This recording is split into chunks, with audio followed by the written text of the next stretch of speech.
Halo Sobat Master, kembali lagi dengan aku Master Afrizal. Kali ini kita akan masuk ke dalam video 1 jam beres UAS Matematika, why not? Nah, seperti itu. Jadi kita akan mencoba membahas mengenai latihan soal untuk ujian akhir semester Matematika. Versi kali ini adalah versi 2A. Aku akan mencoba mengcapture satu persatu soalnya, lalu kemudian menyelesaikannya pada lembar kerja yang sudah tersedia. Oke, kita mulai dari soal nomor 1. Nah, dikatakan di sini ada kurva x kuadrat plus y kuadrat minus 4x minus 6y minus 9 sama dengan 0. Nah, maka kalau kita tahu kurva ini, kita akan kumpulkan menjadi x kuadrat minus 4x, terus kemudian ditambah y kuadrat minus 6y. Nah, ini sama dengan 9. Nah, kita akan melengkapkan fungsi kuadrat dari pernyataan ini. Minus 4 kita akan bagi 2, hasilnya minus 2. Kita kuadratin, berarti ini kita tambahin 4. Konsekuensinya di ruas kanan juga kita tambah 4.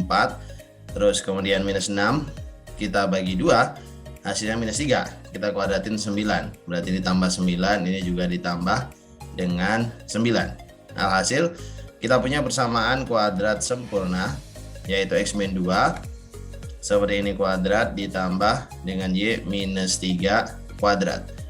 Nah, ini sama dengan 22. Nah, terus kemudian kalau melihat dari bentuk kalimatnya, sepertinya ini merupakan persamaan lingkaran ya. Lingkaran, jadi jawabannya mungkin ini adalah kurva lingkaran. Terus kemudian pusatnya berada di 2,3 dan nilai jari-jarinya sama dengan akar dari 22. Nah, seperti itu. Jadi jawabannya untuk soal nomor 1 adalah seperti itu ya. Oke, kita lanjut ke soal nomor 2. Kita capture terlebih dahulu soalnya. Nah, dikatakan gradien garis singgung dari fungsi ini parametrik seperti ini di titik T sama dengan pi per 3 adalah A. Nah, A kuadrat min 1 berapa nilainya? Gradien, kalau kalian ingat, gradien itu sama dengan M, dan M itu sama dengan dy per dx. Nah, bentuk ini bisa kita teruskan sebagai dy per dt dibagi dengan dx per dt. Nah, kayak gitu.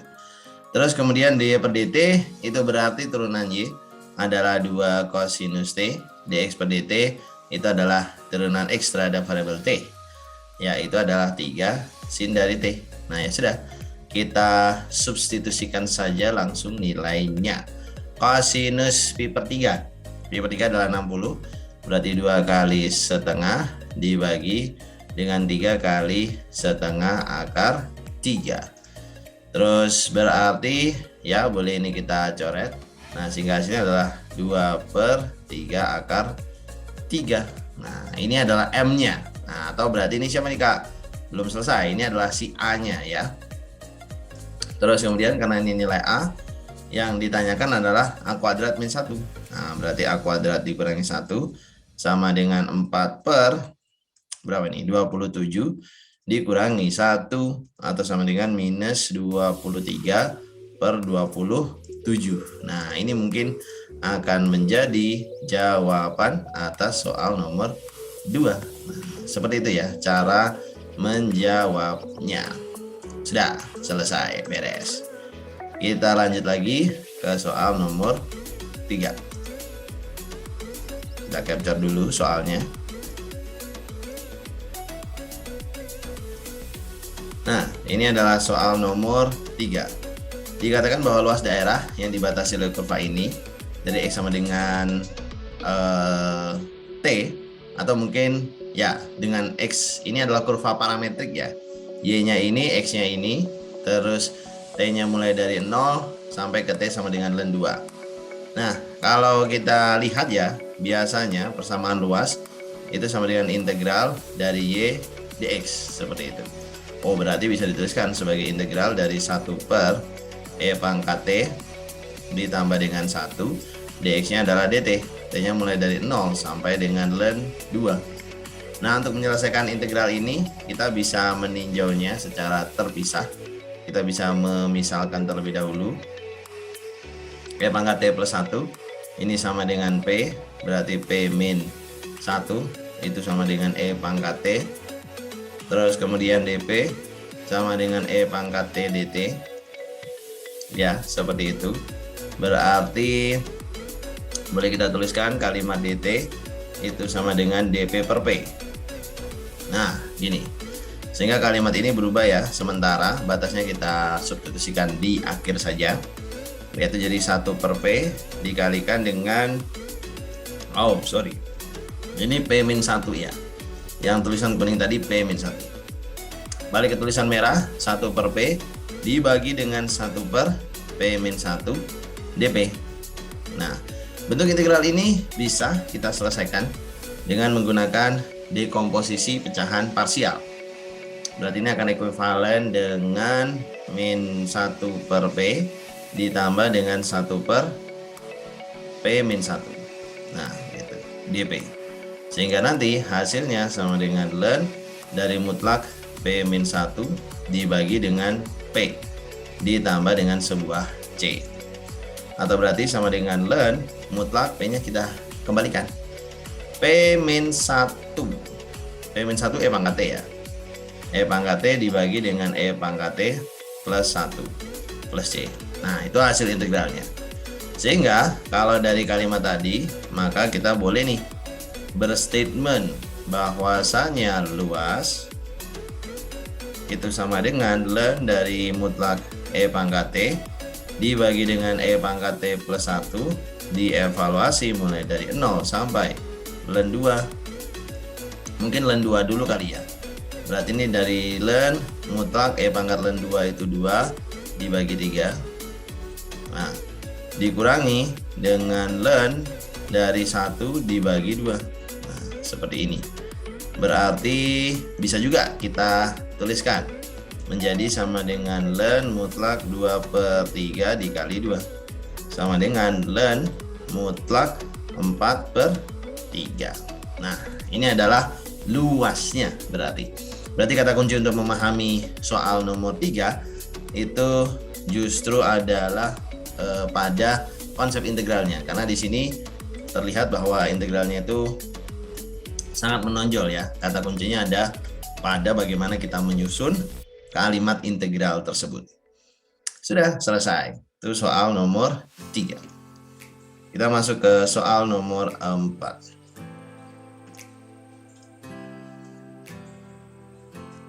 Oke, kita capture terlebih dahulu. Nah, ini adalah soal nomor 4. Sebuah kurva diberikan dalam persamaan polar R sama dengan 2 cos theta minus sin theta. Oke ya, kurva tersebut melalui titik A, 0. Persamaan garis singgung di A, 0 adalah titik. Nah, di sini kita akan menggunakan interpretasi persamaan polar ya. Kalau kita ingat, si X itu sama dengan R dikali cos theta. Aturannya seperti ini. 3 aturan persamaan polar yang pokok. Terus Y itu sama dengan R dikali sin theta. Habis itu nilai dari R-nya sendiri merupakan akar dari X kuadrat ditambah Y kuadrat. Nah, sehingga boleh jadi kita bilang persamaan di atas ya, kalau diinterpretasikan dengan ini, maka akar X kuadrat plus Y kuadrat sama dengan 2 dikalikan dengan X dibagi dengan akar X kuadrat plus Y kuadrat, terus kemudian minus Y dibagi dengan akar X kuadrat ditambah Y kuadrat. Nah, lalu setelah itu berarti ini sama dengan 2X min Y dibagi dengan akar daripada X kuadrat ditambah Y kuadrat. Nah, karena ini kita bisa kali silang, berarti X kuadrat plus Y kuadrat sama dengan 2 minus X, 2X minus Y. Nah, gitu. Atau boleh jadi kita pindahkan X kuadrat minus 2X ditambah dengan Y kuadrat minus Y. Nah, ini sama dengan 0. Sepertinya ini merupakan persamaan lingkaran. Kalau kita tata lagi, berarti ini bisa jadi X kuadrat minus dari 2X plus 1 gitu ya, ditambah dengan Y kuadrat minus dari Y plus 1/4. Nah ini sama dengan 1 tambah 1/4, atau berarti sama dengan 5/4. Persis, ini adalah sebuah lingkaran. Lingkaran yang pusatnya X, ini berarti X min 1 ya. Terus yang belakang Y minus setengah kuadrat. Nah ini sama dengan 5/4. Oh, sudah terlihat. Berarti kalimat pusatnya berada di 1,5. Terus kemudian jari-jarinya adalah setengah akar 5. Nah sehingga kalau kita masukkan, ini berarti kan nilai Y-nya 0 ya. Kita masukkan Y-nya 0, berarti X min 1 kuadrat ditambah dengan 1/4. Nah ini sama dengan 5/4. Terus berarti X min 1 kuadrat itu sama dengan 1. Nah sehingga boleh kita katakan bahwa nilai X min 1 itu sama dengan plus atau minus 1 ya.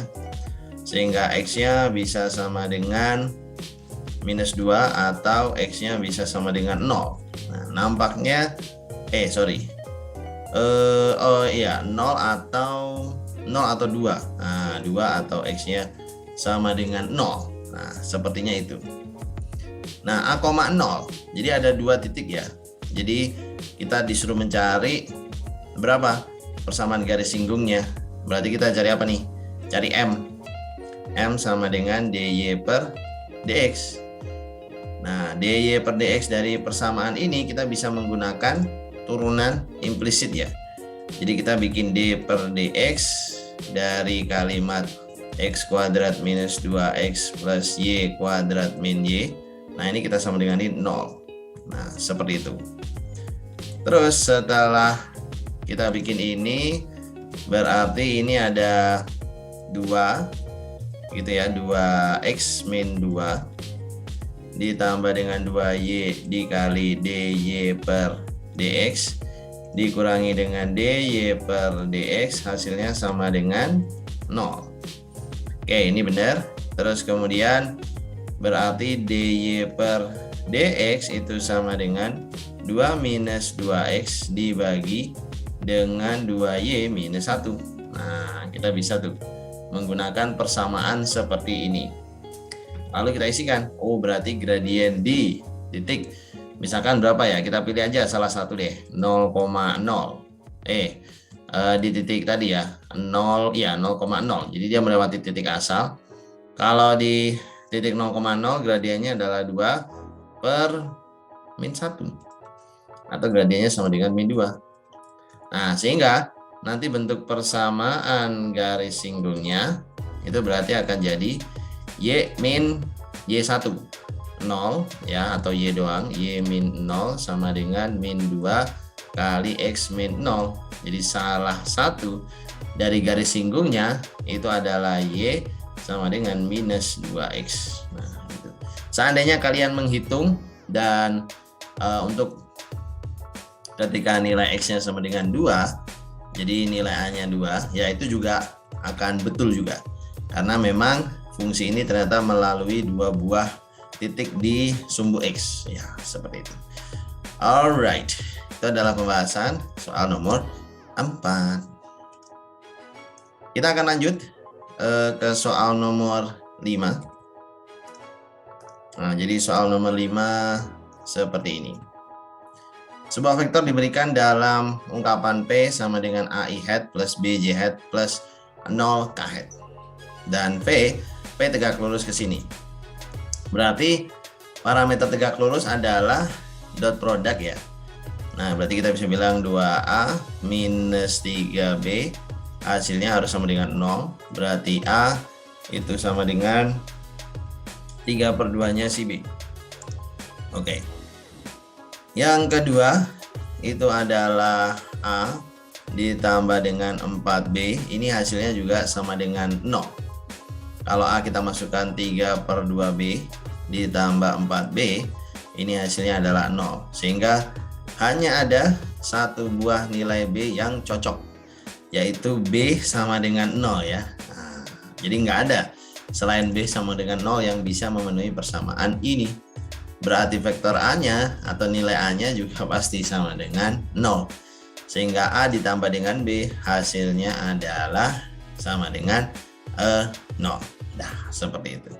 Nah, ini tipe soal yang mengharuskan kita memahami syarat dari sebuah konsep namanya keortogonalan atau tegak lurus itu sebenarnya apa sih syaratnya. Nah, itu kita harus paham. Alright. Sudah, terus kemudian lanjut ke nomor berikutnya. Kita snipping tool dulu. Nah, seperti ini. Kita ditanya persamaan bidang yang tegak lurus terhadap kurva ini di titik ini dinyatakan dalam PEMX plus NY plus PZ sama dengan Q. Nah, kita harus menemukan MNPQ. Sebenarnya sangat mudah ya. Bahwasanya titik yang dilalui adalah R pada saat pi per 4. Ini berarti sama dengan berapa nih? Pi per 4 dikali dengan setengah akar 2. Terus kemudian koma, ini vektor atau titik ya. Atau vektor juga boleh deh. Oke, vektor posisinya ini koma 3 pi per 4.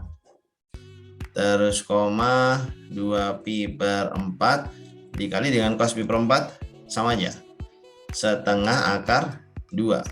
Nah, seperti ini.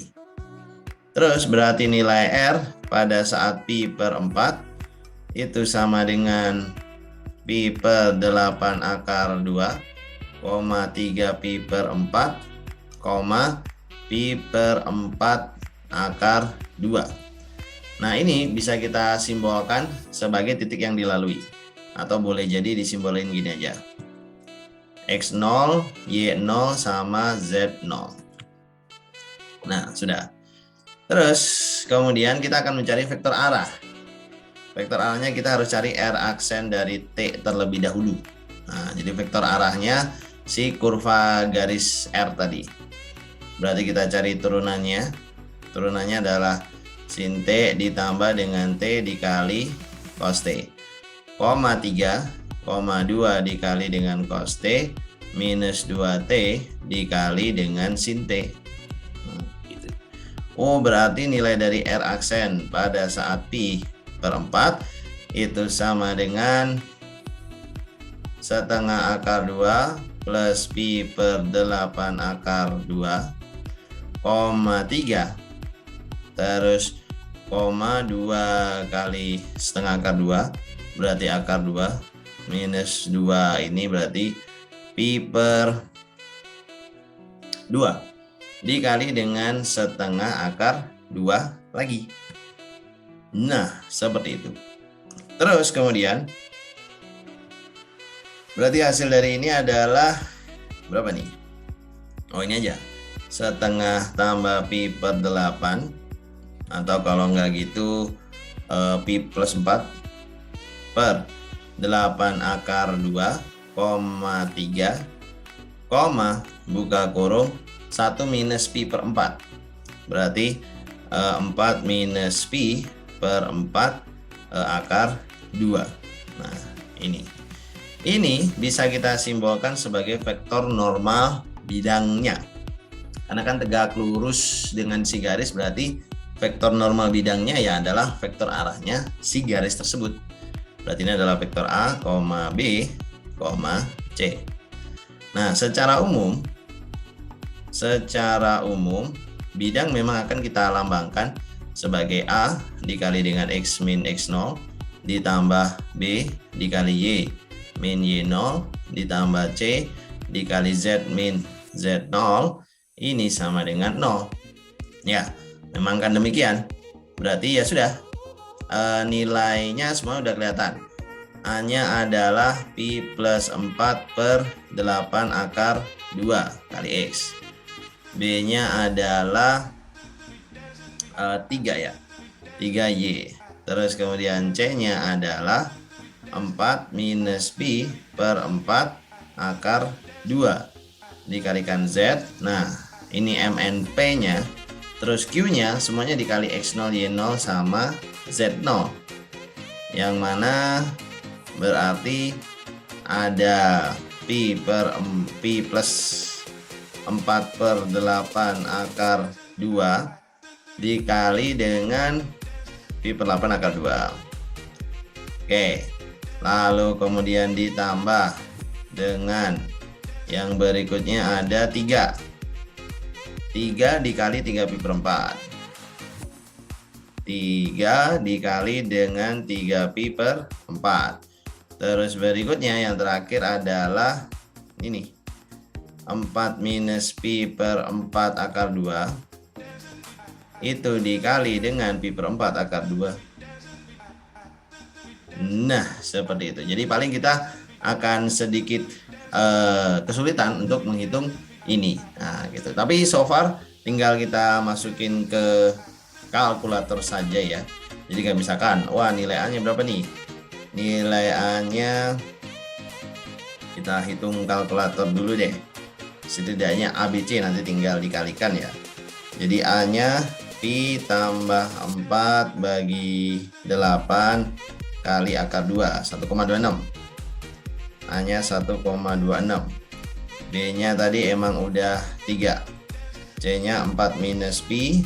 Terus kemudian bagi 4 kali akar 2. C-nya 0,3. Nah, gitu.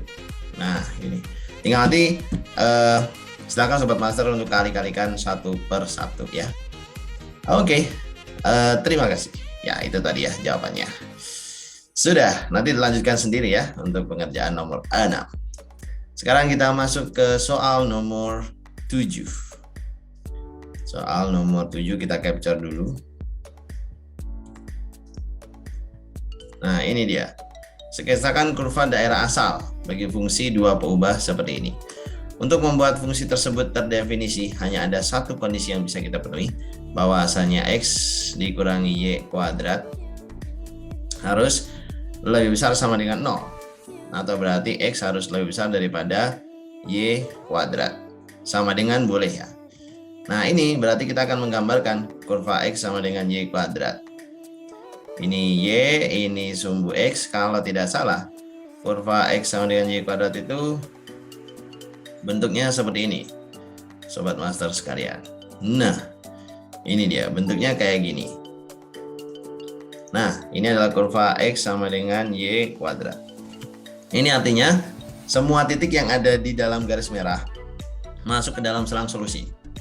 Ya, tinggal harus cari X yang lebih besar. Ya, karena harus cari X yang lebih besar, berarti pasti selang solusinya adalah semua yang di dalam sini. Nah, karena semua yang ada di dalam sini adalah semua X yang lebih besar daripada Y kuadrat. Kayak misalkan X yang di sini mesti lebih gede daripada Y kuadrat, karena Y kuadratnya atau misalkan Kak pengen ngecek nih gimana, masukin aja misalkan 10. Apakah 10 lebih besar daripada Y-nya kuadrat? Y-nya kan 0 ya. Apakah 10 lebih besar dari 0 kuadrat? Ya, berarti ini. Ini adalah sketsa kurva domainnya. Sudah selesai. Jadi mensketsakan kurva domain cukup mudah ya. Kita langsung masuk ke soal nomor 8.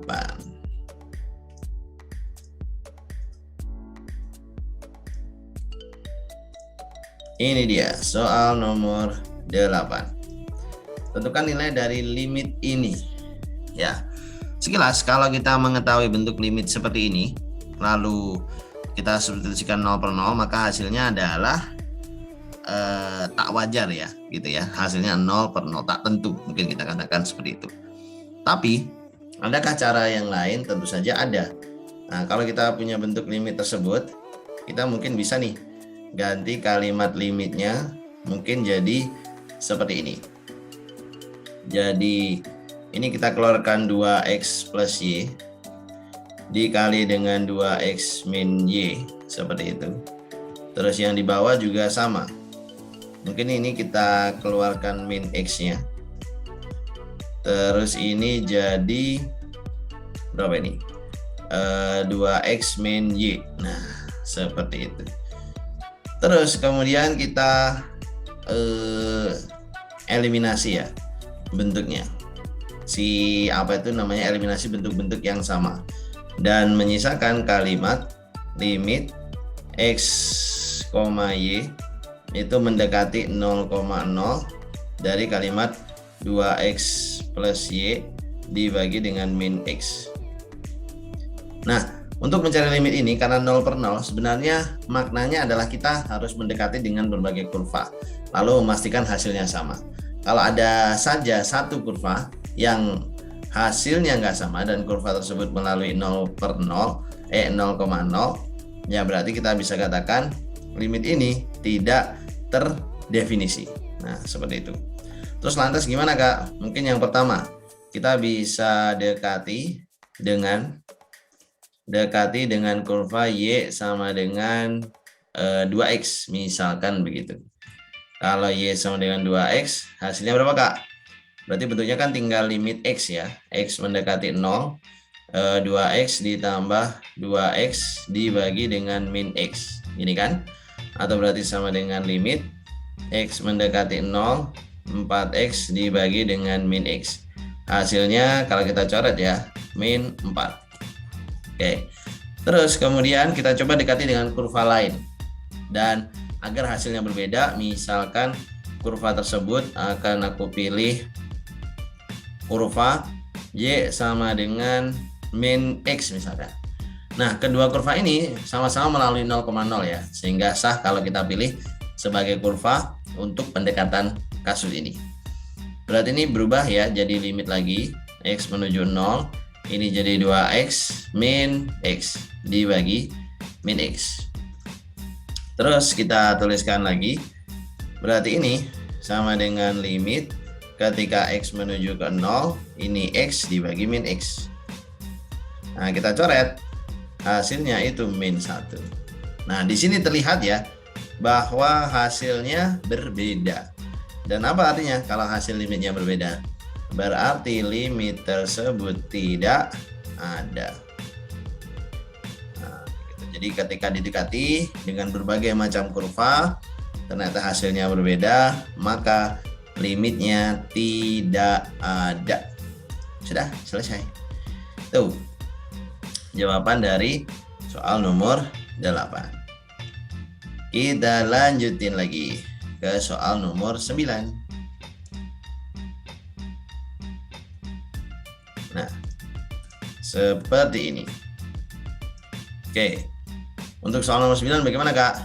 Tentukan semua titik x, y yang memiliki bidang singgung horizontal terhadap fx y sama dengan ini.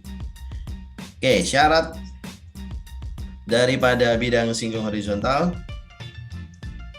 apa itu Kak? Syarat daripada bidang singgung yang horizontal itu adalah kita harus memastikan bahwa del f di titik x, y itu sama dengan vektor 0,0. Nah, kalau kita ingat kalimat dari del f di sebuah titik x, y itu sama dengan turunan parsial pertama terhadap variabel x dalam variabel x, y dan turunan parsial pertama dalam variabel y untuk variabel y yang akan dinyatakan tetap dalam kombinasi fungsi x dan y.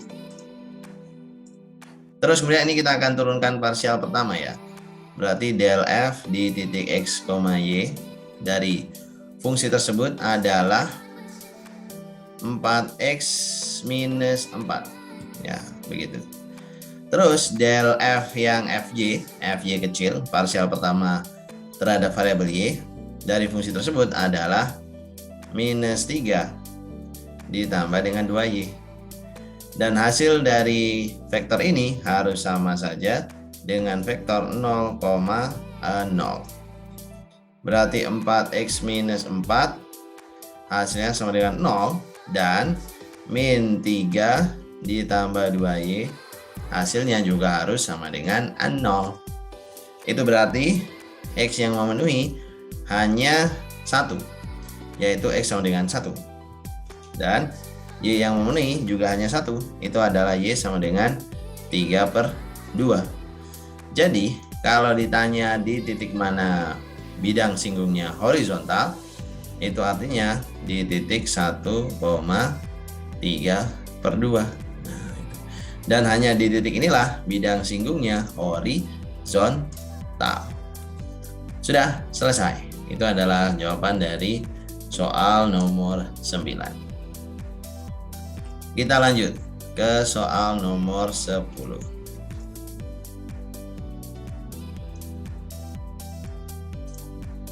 Oke. Jadi diberikan fungsi multiple ubah Z sama dengan fx y sama dengan x kuadrat plus y pangkat 3. Ke arah manakah kita harus bergerak agar mengalami penurunan paling cepat? Bagaimana dengan kenaikan paling cepat?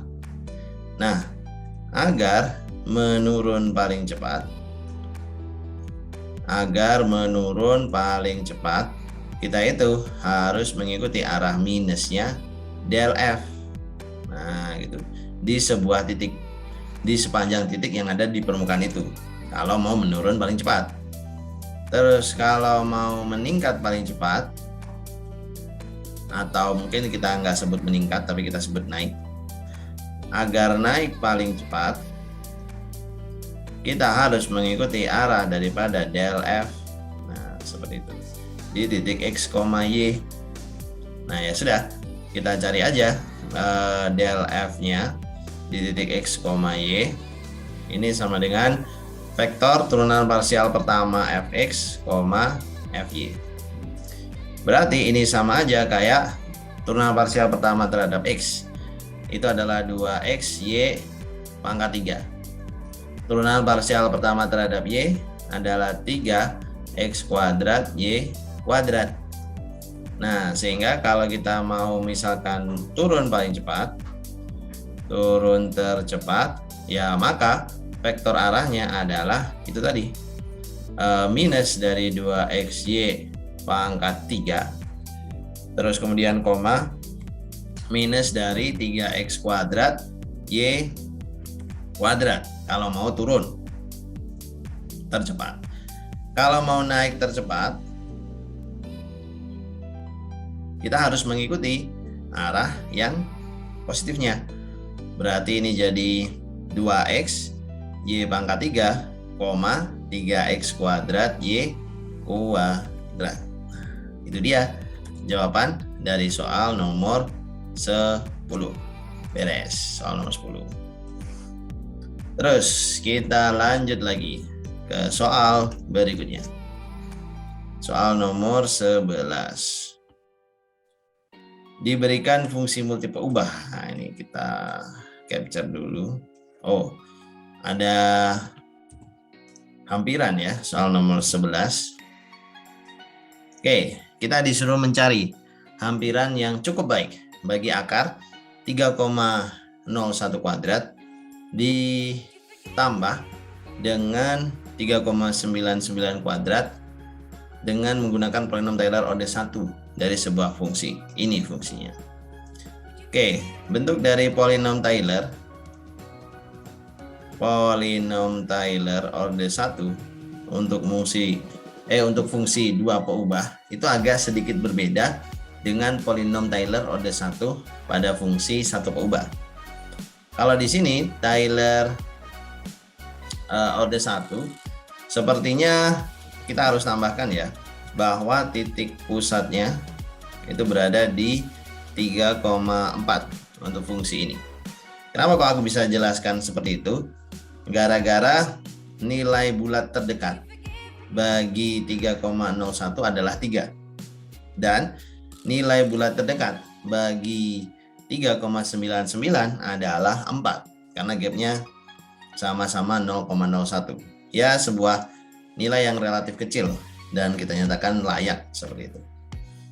Sehingga f dari x, y bentuknya akan jadi sama dengan ya ini ya, kira-kira f dari 3,4 ditambah dengan fx di titik 3,4 dikali dengan x min 3 ditambah dengan FY di titik 3,4 dikali dengan Y min 4.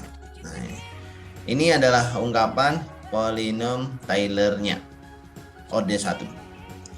Sehingga kalau kita mau mencari fx fy, kita hitung dulu. Fx dalam fungsi x, y berarti turunan parsial pertama ya.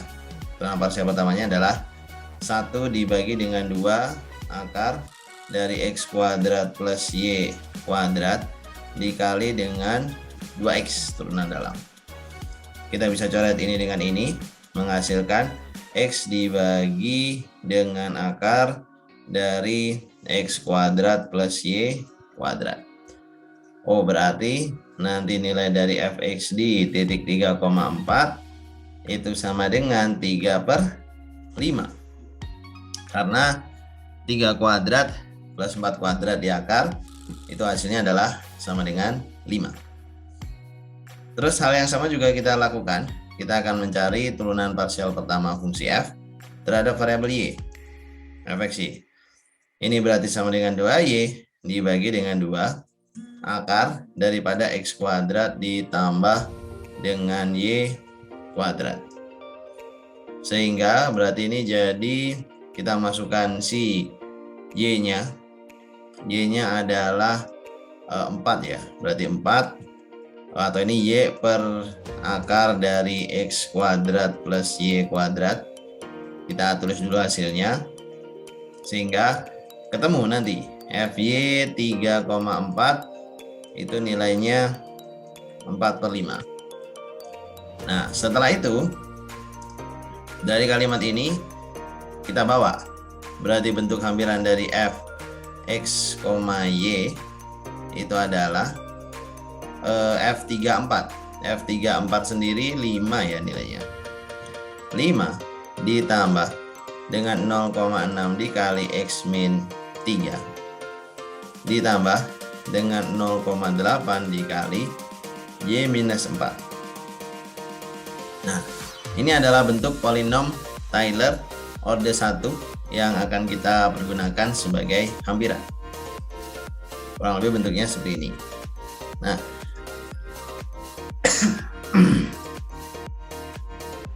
kalau kita kembali kepada akar dari 3,01 kuadrat ditambah dengan 3,99 kuadrat, sebenarnya ini kan bisa juga kita nyatakan sebagai f dari ini, f dari 3,01 dan 3,99 ya, sehingga tinggal kita masukkan aja.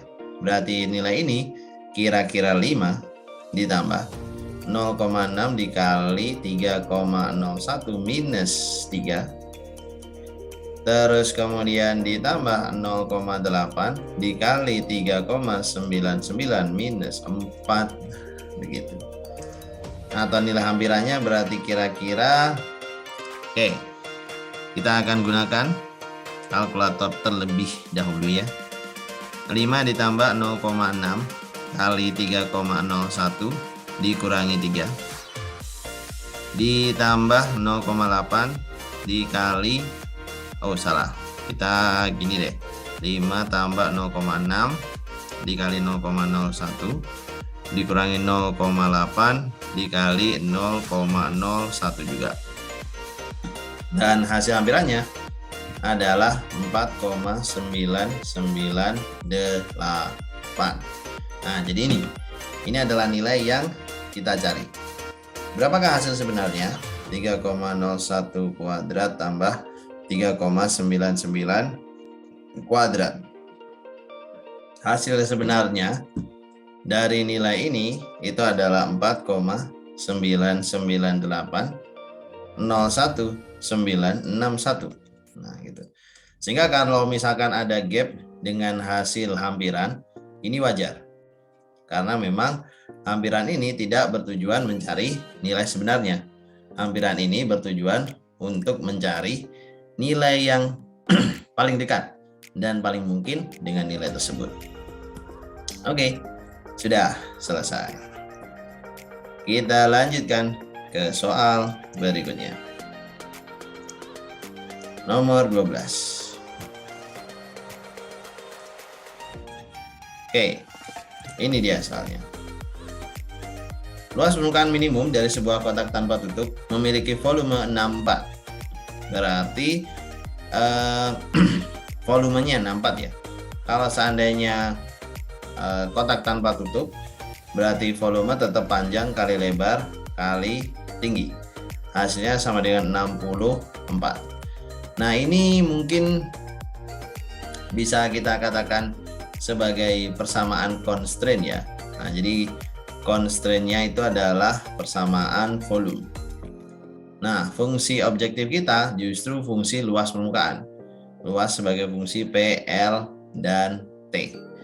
Dan rumusnya kalau tanpa tutup berarti yang bagian atas kosong. Tapi depan kiri kanan masih ada. Jadi kalau kita gambar begini, terus ini juga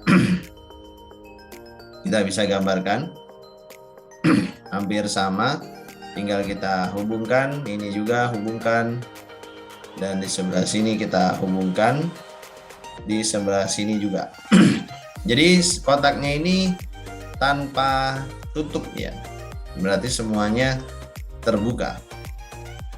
Oh wait, kita akan ganti warna untuk garis yang ini.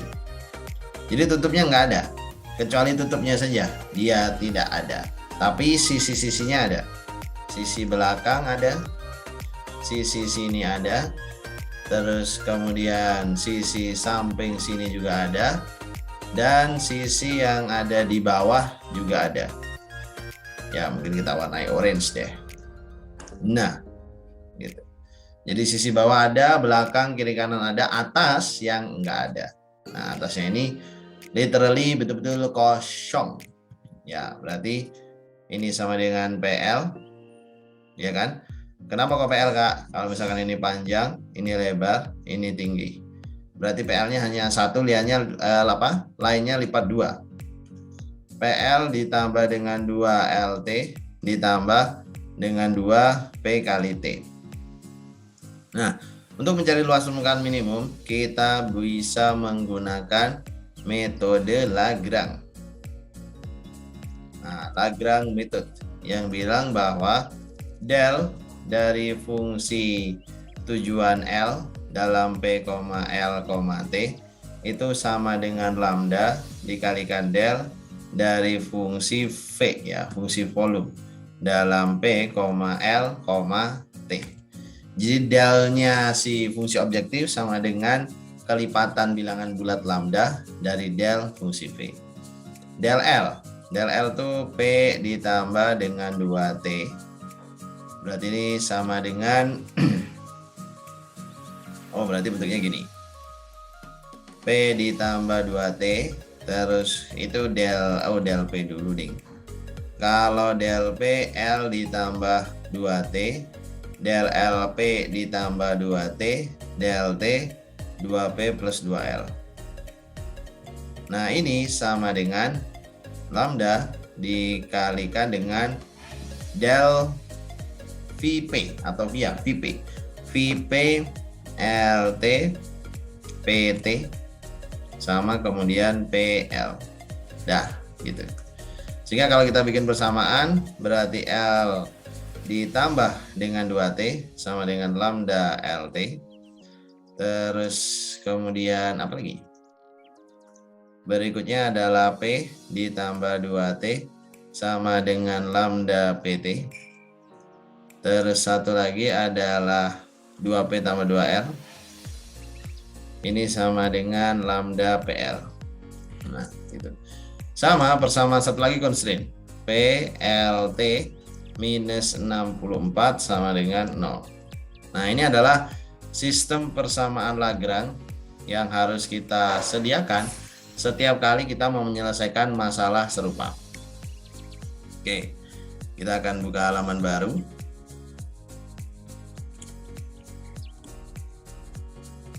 Terus kemudian ini akan kita capture. Nah, kita akan menggaris sekali lagi.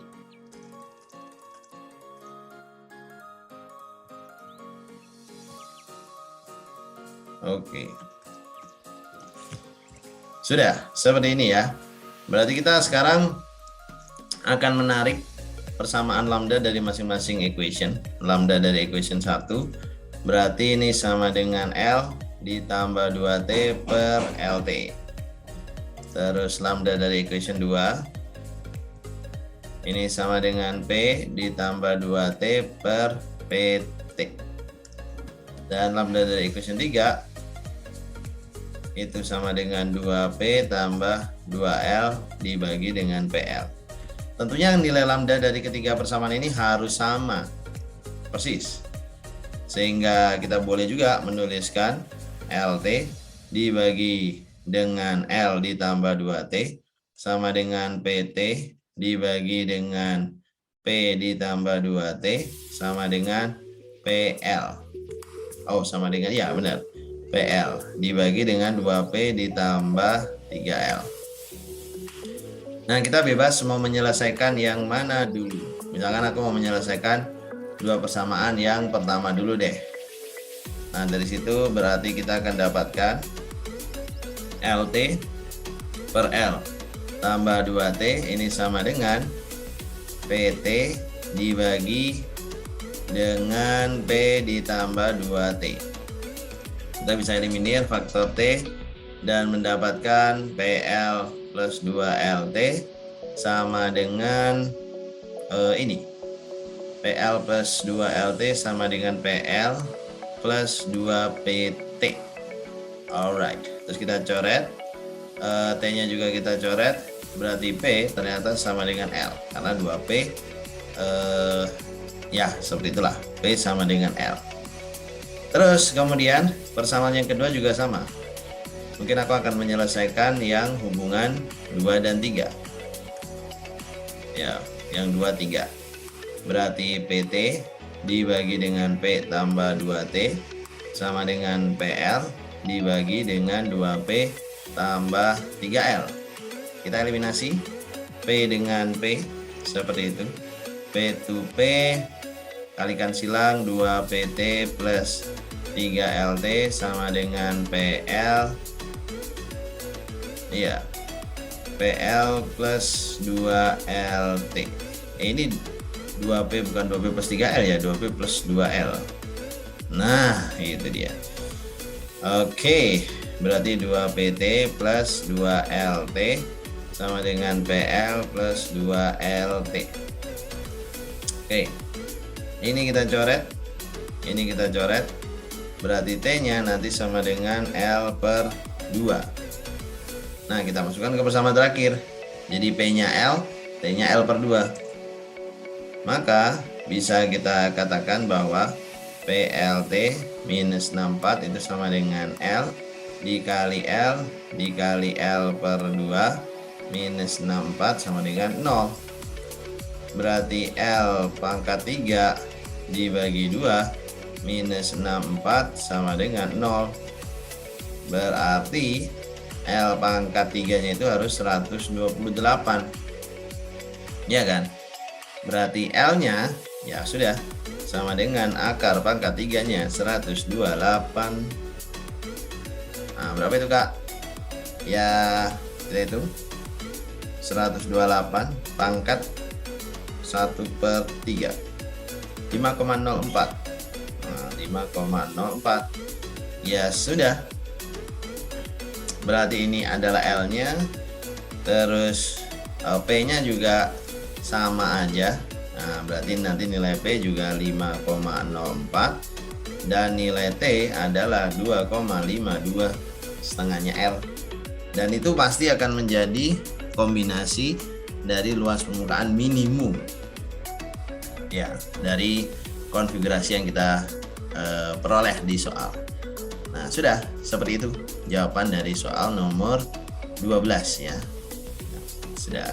Oke, di sini kita hanya punya satu alternatif, sehingga satu alternatif ini memang menggiring kita kepada fakta bahwa jawabannya memang tunggal ya. Jawabannya hanya satu saja.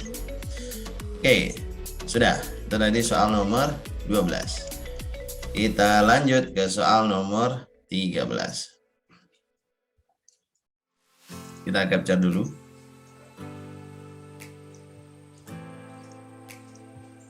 Nah, sebuah permukaan didefinisikan sebagai ini. Jadi XY dikali dengan sin dari XY kuadrat.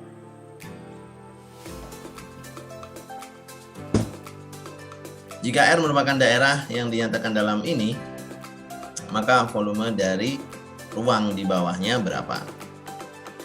Nah, kalau kita ditanya volume, pada dasarnya volume adalah double integral dari daerah R dari XY sin dari XY kuadrat dA. Dan di sini yang menjadi permasalahan adalah penentuan dA-nya. Siapakah yang akan menjadi dA? Apakah dA ini adalah dx dy? Dengan urutan pengintegralan kita akan integralkan terhadap variabel x dulu, lalu kemudian terhadap variabel y, atau dA-nya ini adalah dy dx. Integral dengan urutan sebaliknya. Kita integralkan dulu dalam variabel y, baru kemudian dalam variabel x. Kalau dilihat dari soalnya, yang paling cocok adalah kita integralkan terlebih dahulu dalam variabel y. Alasannya karena ada fungsi y kuadrat dan di depan ada fungsi xy, y pangkat 1. Nah, itu menunjukkan bahwa kalau ini diintegralkan terhadap y terlebih dahulu, maka kita tidak perlu menggunakan parsial. Kita nggak perlu menggunakan teknik integrasi yang terlalu rumit. Kita cukup menggunakan substitusi biasa dan selesai. Berarti nanti volume sama dengan double integral y dulu ya. Berarti minus 2 sampai 2. Ini 0 sampai 1. Fungsinya tetap xy sin dari xy kuadrat, terus kemudian ini dy dx. Sehingga nanti kita integralkan dalamnya dulu. Hati-hati, ini 0 sampai 1. Ini adalah setengah dari du ya, kalau misalkan kalimat yang ini diumpamakan sebagai u. Sehingga ini jadi setengah sin u du, integralnya adalah min cos u, minus cos dari xy kuadrat. Nah, gitu. Terus dievaluasi mulai dari minus 2 sampai 2 dx. Oke. Berarti nanti volume itu sama dengan apa nih? Min setengah ya. Min setengah boleh keluar jauh di depan, 0,1. Di sini ada cos dari 4x dikurangi cos dari 4x. Nah, menarik ternyata. Cos 4x dikurangi dengan cos 4x. Oh, berarti bisa juga kita katakan sebagai min setengah integral 0,1 dari fungsi 0 dx. Ya, hasilnya pasti sama dengan 0. Sehingga volume di bawah permukaan tadi yang ada di atas terhadap bidang xy yang ada di bawah itu sama dengan 0. Hal ini ya karena fungsi sin dari xy kuadrat itu sejak awal adalah fungsi ganjil ya. Nah, sehingga ya kemungkinan nilainya akan seperti itu. Sudah beres. Itu tadi adalah hasilnya untuk soal nomor 13. Nah, sekarang kita lanjut ke soal nomor 14. Oke, soal nomor 14 kita disuruh mengintegralkan sekali lagi dari fungsi seperti ini. Jadi tentukan nilai dari integral ini. Nah, kalau kita lihat-lihat, sebenarnya ada opsi bahwa kita bisa mengintegralkan secara langsung kita integralin. Tapi pada kenyataannya, kalau kita memaksa untuk mengintegralkannya secara langsung dengan menganggap fungsinya adalah fungsi y, jadi variabel yang dieksekusi y dulu, maka kita akan mengalami kesulitan yang sangat. Nah, sehingga kita harus ubah daerah pengintegralannya. Mungkin pertama-tama kita akan tulis dulu daerah pengintegralannya. Ini adalah sekumpulan titik x, y sedemikian sehingga 0 kurang dari sama dengan x kurang dari sama dengan 1. Y-nya mulai dari akar x kurang dari sama dengan y kurang dari sama dengan 4. Oke. Terus kita gambarkan ya daerah ini. Apakah x simple area atau y simple area, dan kita tukar cara menyatakannya. Biar nanti batas pengintegralnya bisa kita tukar juga. Oke, kurvanya fokus mulai menggambarkan dari kalimat yang mengandung fungsi ya. Y sama dengan akar X itu adalah kalimat di sebelah sini. Nah, gini. Y sama dengan akar X. Dan Y sama dengan 4. Y sama dengan 4 ya. Berarti 4 mah di sebelah sini dong. Nah, Y-nya sama dengan 4. Oke. Terus ini 4 ya. Habis itu X-nya mulai dari 0 sampai 1. 0 sampai 1 aja. Nah, gitu. Sehingga daerah yang dimaksud adalah daerah yang berwarna kuning. Ini adalah apa itu namanya? Daerah untuk kita tentukan berapa nilai double integral tersebut. Daerahnya ini. Sehingga apakah kita bisa menukar kalimatnya? Ya, tentu saja bisa. Kalimat Y sama dengan akar X kita ganti dengan X sama dengan Y kuadrat. Berarti X-nya nanti mulai dari 0 ke kanan sampai dengan kurva merah. Terus kemudian si Y-nya, nah si Y-nya itu mulai dari 0 sampai 4. Nah, tapi kurva merah ini ternyata terputus ya. Terputus sampai di sini aja. Nah, kalau di ketika nilai di sini 1, maka nilai di sebelah sini juga merupakan 1 ya, sama-sama angka 1. Oh, berarti daerah R ini sekarang jadi 2 daerah. Ada R1, ada R2. R1-nya apa, Kak? Sekumpulan titik X, Y, sedemikian sehingga X-nya berada dari 0 sampai dengan Y kuadrat. Terus Y-nya mulai dari 01. 0, Y, terus kemudian 1. Nah, yang kedua itu R2 daerah persegi panjang. Lebih gampang hitungnya. X, Y sedemikian sehingga X-nya berada 01 ya. 0 kurang dari sama dengan X kurang dari sama dengan 1. Terus habis itu Y-nya itu 1, 4. Nah, 1 kurang dari sama dengan Y kurang dari sama dengan 4. Nah, begini. Sehingga nanti apa, Kak? Sehingga nanti kalimat double integral yang di atas, misalkan ini kita nyatakan sebagai V, maka V sama dengan double integral atas R1 fungsinya sin Y pangkat 3 dA. Tinggal kita tambah dengan double integral dari R2. Fungsinya adalah sin dari Y pangkat 3 dA juga. Oke. Terus berarti V-nya itu sama dengan double integral dari 0 sampai dengan Y kuadrat. Nah, seperti ini. Terus kemudian 0 sampai 1. Sin dari Y pangkat 3 kita tukar batasnya. Mulai dari dx dulu baru dy. Sehingga nanti kalau kita integralkan terhadap X terlebih dahulu baru Y, ya maka kita akan memandang ini sebagai konstan. Jadi integralnya gampang banget. Terus yang belakang juga sama. Mungkin biar gampang kita integralkan. Jangan terhadap Y dulu ya, tapi terhadap X dulu aja. X. Terus ini juga berarti X-nya 0, 1, baru 1, 4. Nah, fungsinya adalah sin dari Y pangkat 3 dx dy. Nah, sudah. Berarti tinggal dieksekusi saja untuk kasus integral seperti ini. Misalkan kayak yang depan, berarti tinggal integral 01 Y kuadrat sin dari Y pangkat 3 dy. Nah, ini gampang. Untuk yang kedua, bisa juga kita tuliskan integral 1 sampai 4 dari sin Y pangkat 3 dy. Nah, gini karena dimasukin angka 1 aja. Mungkin integral yang di belakang ini tidak perlu kita hitung, kita nyatakan dalam bentuk seperti ini aja. Karena memang toolsnya masih belum lengkap banget. Nah, integral yang depan ini bisa diselesaikan. Menjadi apa, Kak? Menjadi sepertiga kali minus cos dari 1 ditambah dengan cos dari 0. Nah, gitu.